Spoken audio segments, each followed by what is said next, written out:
Yo yo! Welcome guys back to Musings of Maverick channel. I'm your host Maverick, and right now we're going to be watching Dororo episode 10. So, continuing on my quest to catch up to the latest episode of Dororo, last episode we had a little bit of an interlude, right? We've been focusing on Hyakumaru so far, regarding his past and how he is gradually gaining back his senses, but after all, this series is called Dororo, right? So, we learn a little bit more about his past. Actually, not his past, her past, because we also learned that Dororo is actually a girl, right? We learned about her past and what happened to her parents, and, well, eventually it's going to have some sort of significance, right? Otherwise, the series would not be called Dororo. It would be called Kekimaru. But anyways, we left us last episode on a bit of a, I guess, foreshadowing, where Daigo finally learned that okay, it seems that his son, which he sacrificed to a demon a long time ago, didn't actually die, and that's why he's losing the protection of the demons. Tahomaru also happened to overhear this. Maybe he doesn't know Hyakumaru is his brother yet, but at least he knows something is troubling his father. So, maybe we're gonna get some part of this main storyline now. Also, it's been quite a while since we've seen Benimaru, so yeah, I like that dude, right? Let him have some more screen time. So, potentially, we got a few options here. But anyways, let's just get into the episode and see what happens. Alright, and let's begin in 3, 2, 1, play.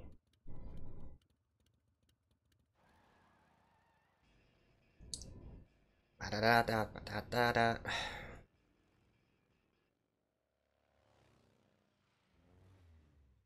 I wonder why they chose this as sort of like their logo screen. Alright, what's gonna happen? A sea monster? I mean, a lake monster? Water monster this time? What is it? A crocodile? A water snake?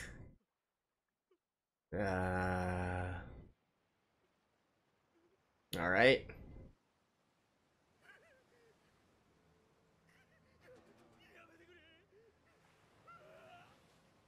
So, are you gonna see what it is? What is that? Is that a crab?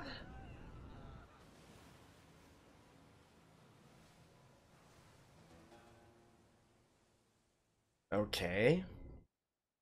So it looks like it's going to be another Monster of the Week episode.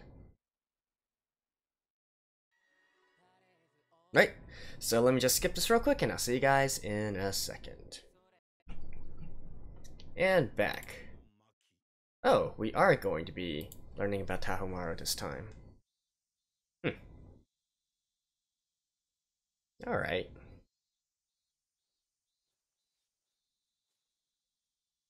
Alright, so there's a drought right now.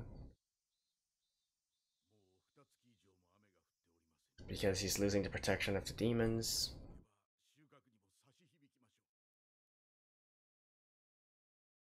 So, the Asakura clan. They're also quite a famous clan from the Sengoku Jidai. Maybe I'll talk a little bit about them at the end of the episode.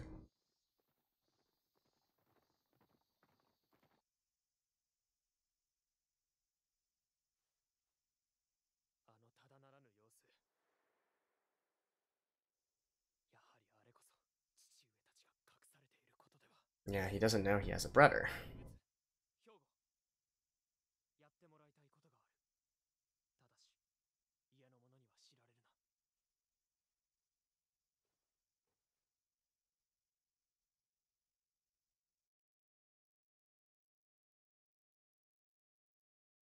Mm-hmm.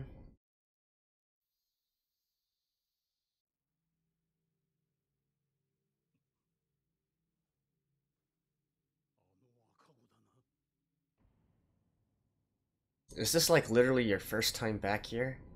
So all this time you didn't know that these demon statues were being cut in half?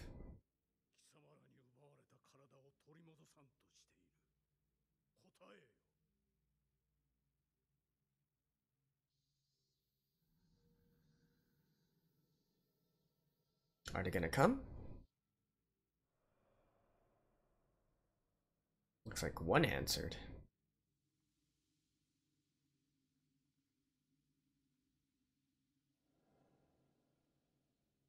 Oh. Oh. Oh.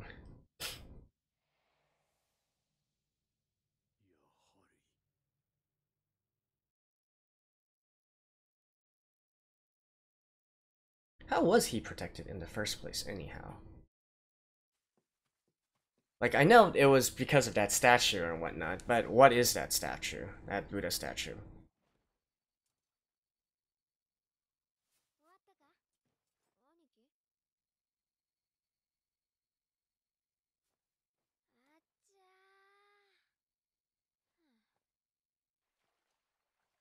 No.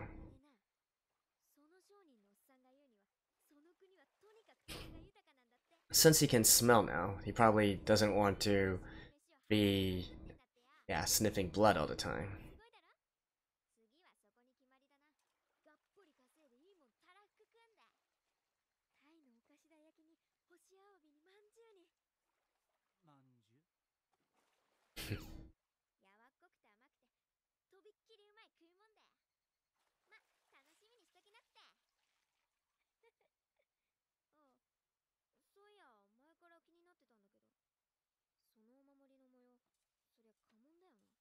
Oh yeah, he does have that.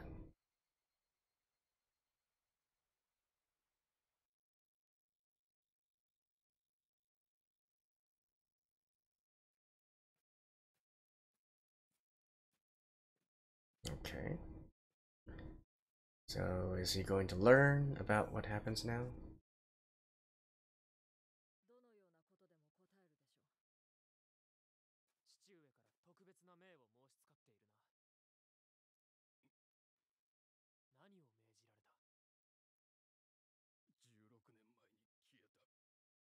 Oh.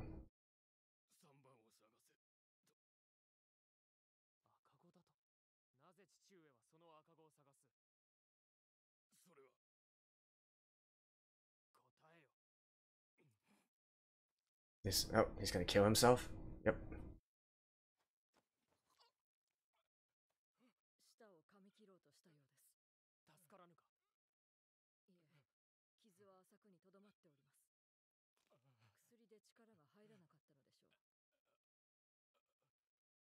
Hmm. So can he actually get the answer?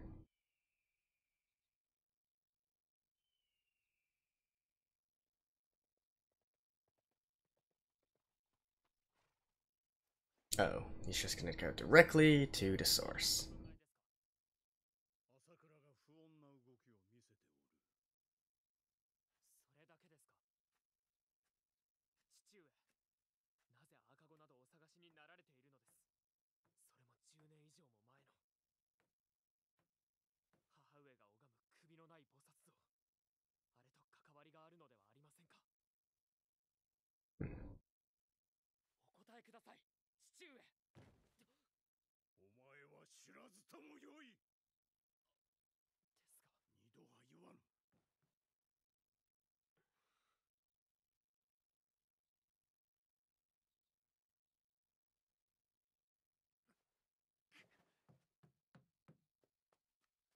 You know he's at a rebellious age, right? Then again, he's probably not the best of a father figure, so whatever.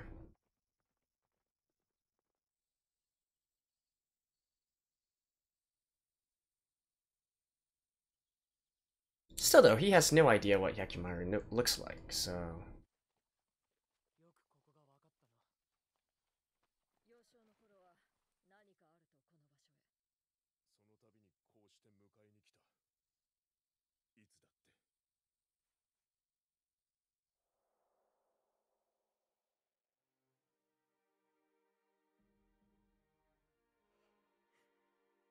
Oh yeah, this episode is titled The Story of Tahamaru.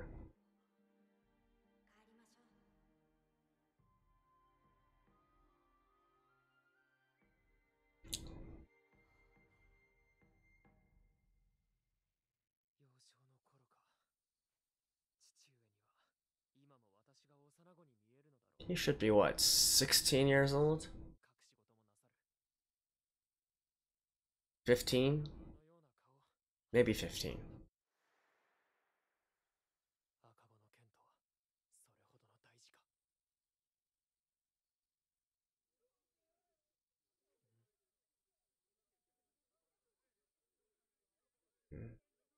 What's happening now?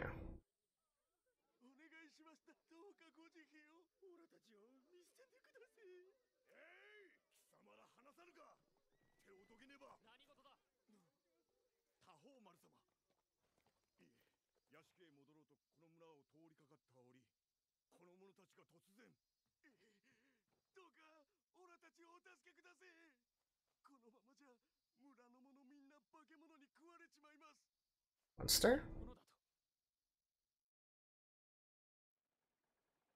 Oh, the monster in the lake. So I guess right now in this episode we're going to learn a bit more about the character of Tahomaru and his abilities, morals, and whatnot.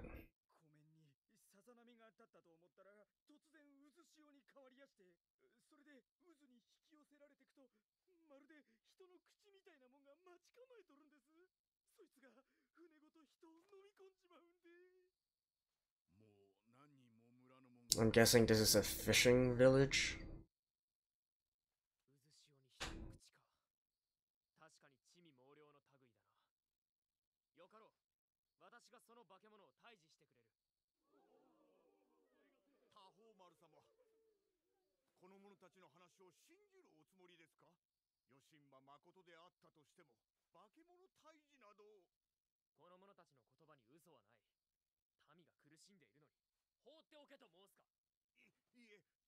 Okay. So he's a compassionate dude.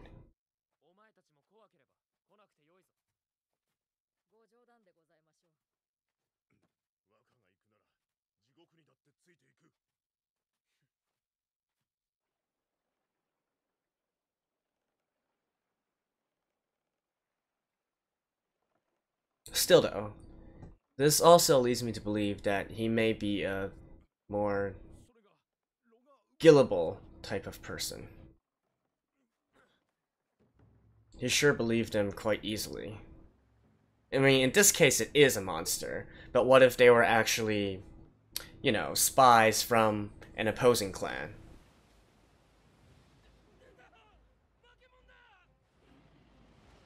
So what is this thing?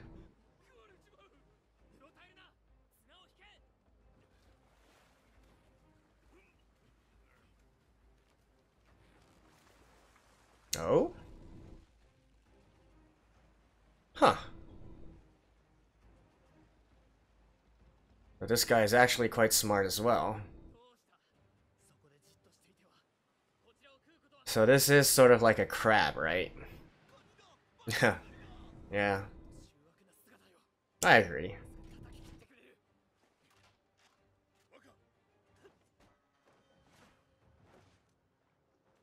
How are you gonna fight it, though?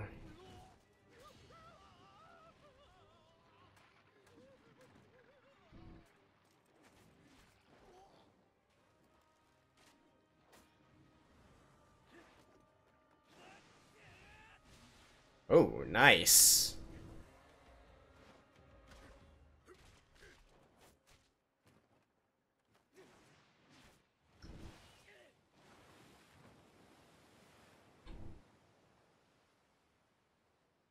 I don't think you killed it, though. You just wounded it.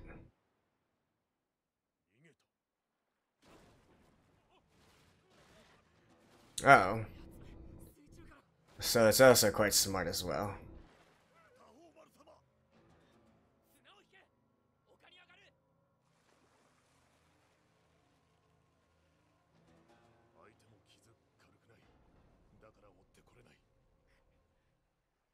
Hmm.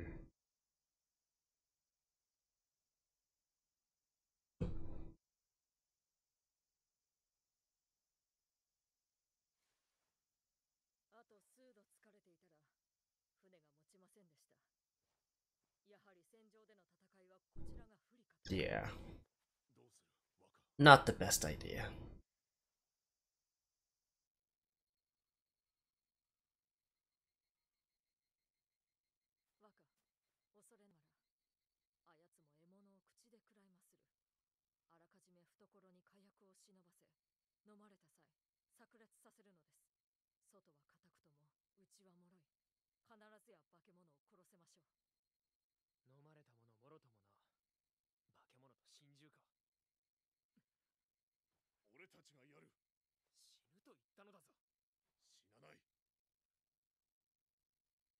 Hmm. That's a dude?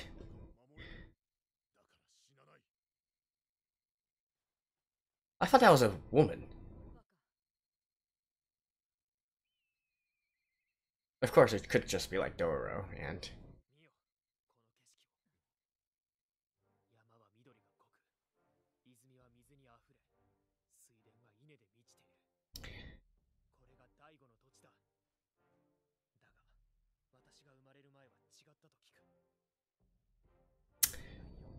About that.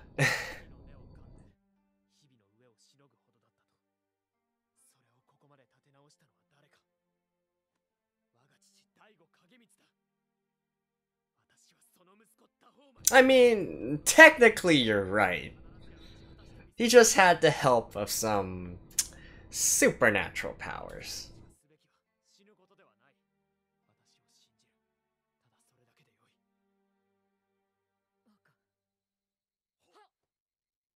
So they are shaping Tahamaru to be quite the character.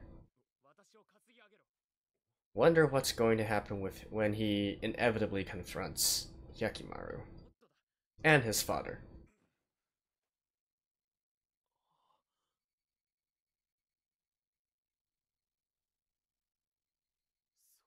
Okay. Trying to fight at a more enclosed space.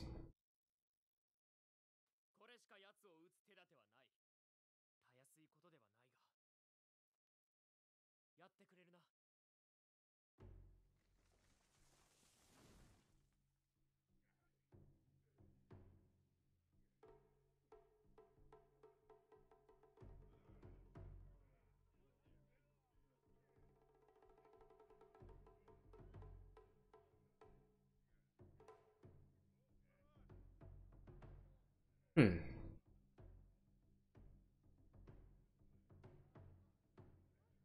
You know, I'm liking this dude. Right, and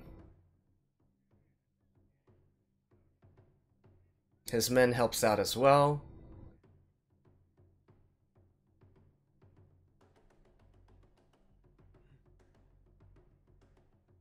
Oh, a damn. Alright. So they're gonna try to lure it in and then entrap him inside that part?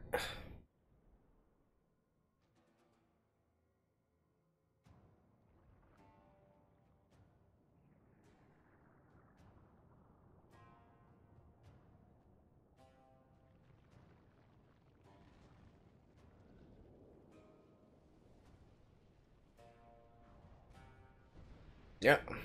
There we go.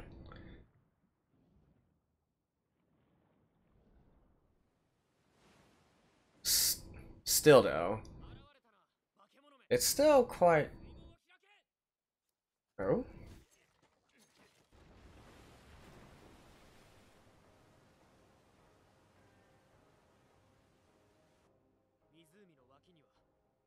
Huh. Really?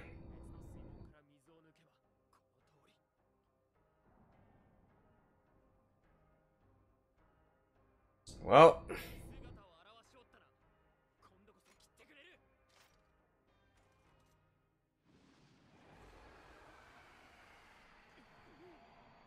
He still has one trick up his sleeve.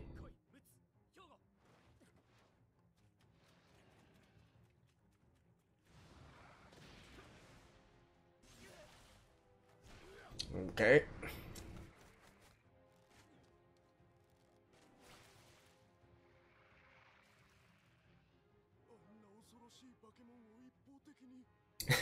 You know, I just can't keep thinking about whether it's actually good to eat or not.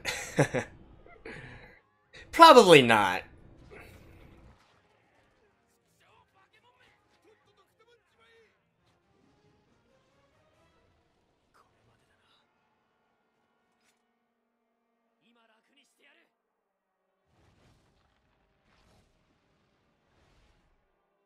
Oh, it's trying to get away.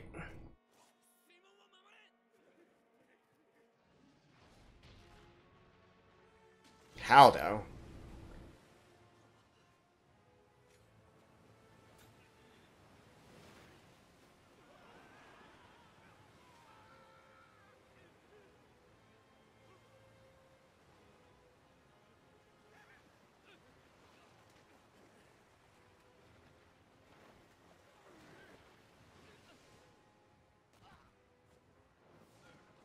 Yeah.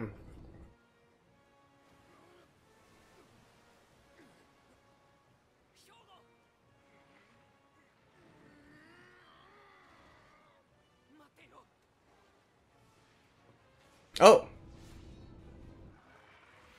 Takimaru?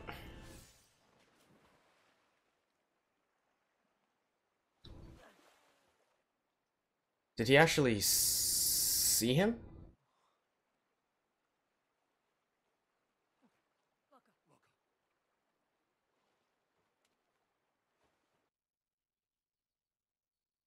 No?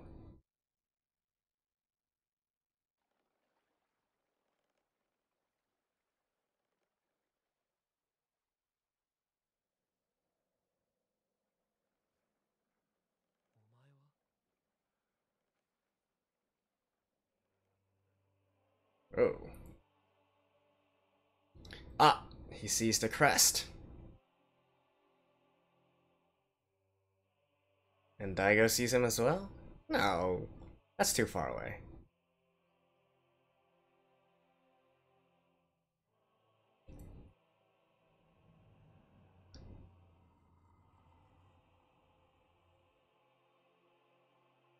But speaking of which, he just defeated another monster, didn't he? So shouldn't he get something back again?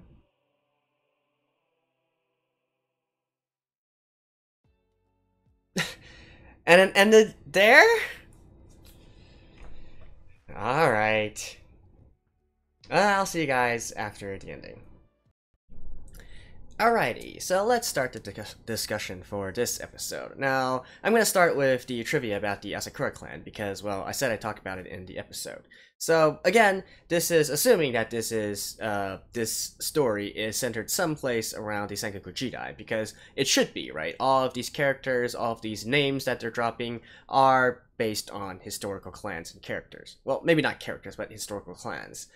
So the Asakura's claim to fame is similar to the Shiba clan that we talked about before. They were also involved in the Onin War. In fact, the Asakura clan rose into prominence after the Onin War, where they gained their own land and their own castle and became a force within the warring period state, right? So the head of the clan at that time is called Asakura Yoshikage. Now he's important because he's sort of like a rival to the infamous Oda Nobunaga. So what does this story pertain? Long story short, Nobunaga decided to install a puppet shogun in Kyoto, and then using this puppet shogun, he sent out a call to all the other daimyos, all the other warlords of the period, and say, "Hey, come to the capital and receive orders. You know, pay respect, right? Pay your due respect." And Asakura Yoshikage was like, "Screw you! I know that you're not. I know that it's not the shogun calling the shots, but you're pulling the strings behind him, so I'm not going." Well, this also pissed off Nobunaga, right? So he decided to go and you know, teach Yoshikage a lesson, if you will. And since he started to move his troops out to try to whoop Yoshikage, then the puppet shogun decided this time, hey, maybe I can use this Asakura Yoshikage character and get rid of Nobunaga and, you know, become the actual shogun again, right? So he also Yoshikage at this time also sent for called for help from various other clans, and so became the big anti-Nobunaga coalition, right? In fact, there were numerous times where this coalition came into effect. But it's because of this, and because of Nobunaga effectively destroying these coalitions at the same time, that gave Nobunaga his rise to power, because through his skill and whatnot, he managed to just, you know, conquer all of them at the same time, even though he was outnumbered and outmatched and whatnot. And so that also led to Nobunaga's eventual rise as almost the the de facto dictator of the entirety of Japan, except for later on when he was assassinated. But that's another story, right? And so the Asakura, as you might guess, due to them opposing Nobunaga, were eventually conquered and absorbed into their clan. Well, maybe not absorbed into their clan, but they were conquered by the Oda clan and fell from prominence. So that is the trivia of the day for you guys in regards to Sengoku Jidai, history, right? All right, so back to the actual episode. I do like that they're trying to build Tahomaru's character in this episode. We can see that he's actually compassionate, he cares for his men, he cares for his image, he wants to do the right thing, and he also, he's not upstuck or anything. He actually uses brains. He's also pretty skilled at carrying a weapon, holding himself. So, all in all, he's a good character, right, as far as we can make him out to be. Now, of course, there's two big problems here. One is that it's pretty clear that he has an inferiority complex. He doesn't know why yet, but he knows that there's something that his father and mother hold in higher regard than him. And so that causes him to be jealous, be envious, be angry, right? So that's one thing that we need to... that bomb is going to explode sometime or another. Let me put it that way. And the other thing is that he obviously holds his father in high regard, right? As we can see so far within this episode. What will happen when he eventually learns of the truth and his whole world comes crashing down, right?